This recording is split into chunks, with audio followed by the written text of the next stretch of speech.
ನಾನೊಬ್ಬ Guinness world record holder. Big ಬಾಸ್ಗೋಸ್ಕರ ನೀವು ಇದನ್ನ ಡಿಸ್ಟ್ರಾಯ್ ಮಾಡಕ್ ಹೇಳಿದ್ದೀರಾ?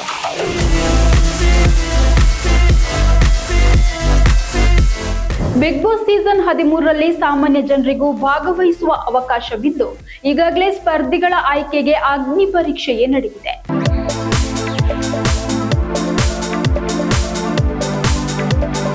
ರಾಮಾಯಣದಲ್ಲಿ ತನ್ನ ಪಾವಿತ್ರ್ಯತೆಯನ್ನು ತೋರಿಸಲು ಸೀತಾದೇವಿ ಅಗ್ನಿ ಪರೀಕ್ಷೆ ಎದುರಿಸಿರೋದು ಎಲ್ರಿಗೂ ಗೊತ್ತು.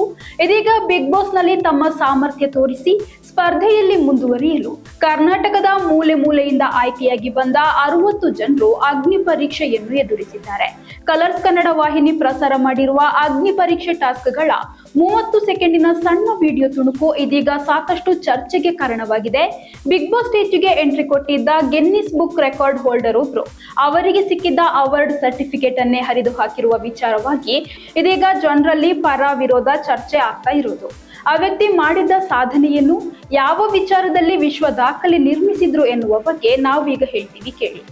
ಅಗ್ನಿ ಪರೀಕ್ಷೆಯ ತೀರ್ಪುಗಾರರಾಗಿ ಮಾಜಿ ಸ್ಪರ್ಧಿಗಳಾದ ಶ್ರುತಿ, ವಿನಯ್ ಗೌಡ, ಚಂದನ್ ಶೆಟ್ಟಿ ಮತ್ತು ಸಂಗೀತ ಶೃಂಗೇರಿ ಬಂದ ಸ್ಪರ್ಧಿಗಳಿಗೆ ಮುಖಕ್ಕೆ ಸೆಗಣಿ ಹಚ್ಚಿಕೊಳ್ಳುವ ಟಾಸ್ಕ್ ಕೊಟ್ಟಿದ್ದಾರೆ. ತೆಳ್ಳನೆಯ ಹೆಣ್ಣು ಮಗಳಿಗೆ ದೊಡ್ಡ ಟೈರ್ ಎತ್ತುವ ಟಾಸ್ಕ್ ಕೂಡ ಕೊಟ್ಟಿದ್ರು. ತಲೆ ಬೋಳಿಸಿಕೊಳ್ಳುವ ಟಾಸ್ಕ್ಗಳು ಕಷ್ಟ ಎನಿಸಿದ್ರು ಸ್ಪರ್ಧೆಯನ್ನು ಸ್ಪೋರ್ಟಿವ್ ಆಗಿ ತಗೊಂಡು ಅವರೆಲ್ಲರೂ ಮಾಡಿದ್ರು. ಜನರು ಇವರೆಲ್ಲರ ಬಗ್ಗೆ ಮೆಚ್ಚುಗೆಯ ಮಾತನ್ನು ಆಡ್ತಾ ಇದ್ದಾರೆ. ಆದ್ರೆ ಇದೀಗ ಚರ್ಚೆಗೆ ಕಾರಣವಾಗ್ತಾ ಇರೋದು ಗಿನ್ನಿಸ್ ವರ್ಲ್ಡ್ ರೆಕಾರ್ಡ್ ಹೋಲ್ಡರ್ ಒಬ್ಬರ ಪ್ರೋಮೋ.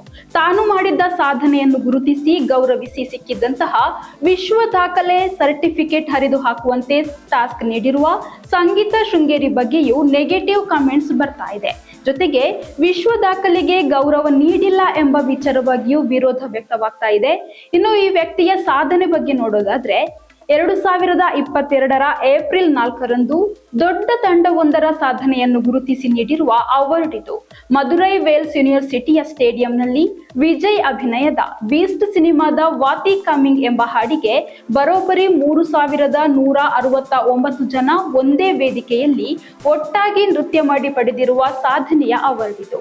3169 ಜನರ ಪ್ರಯತ್ನಕ್ಕೆ ಸಿಕ್ಕ ಪ್ರತಿಫಲವನ್ನು ಆ ವ್ಯಕ್ತಿ ದೊಡ್ಡ ವೇದಿಕೆಯಲ್ಲಿ ಹರಿದು ಹಾಕಿರುವುದು ಎಷ್ಟು ಸರಿ ಎಂಬ ಬಗ್ಗೆ ಹಲವರು ಮಾತಾಡ್ತಾ ಇದ್ರೆ, ಆತನಿಗೆ ತನ್ನನ್ನು ಮತ್ತಷ್ಟು ಪ್ರೂವ್ ಮಾಡಿಕೊಳ್ಳೋದಿಕ್ಕೆ ಬಿಗ್ ಬಾಸ್ ವೇದಿಕೆಯ ಅಗತ್ಯ ಎಷ್ಟಿದೆ ಎನ್ನುವ ಬಗ್ಗೆಯೂ ಜನ ಮಾತಾಡ್ತಾ ಇದ್ದಾರೆ. ಇಷ್ಟಾಗಿಯೂ ಆತನನ್ನು ಜಡ್ಜಸ್ ಸೆಲೆಕ್ಟ್ ಮಾಡಿದ್ದಾರಾ ಎಂಬ ಕುತೂಹಲವು ಜನರಲ್ಲಿದೆ.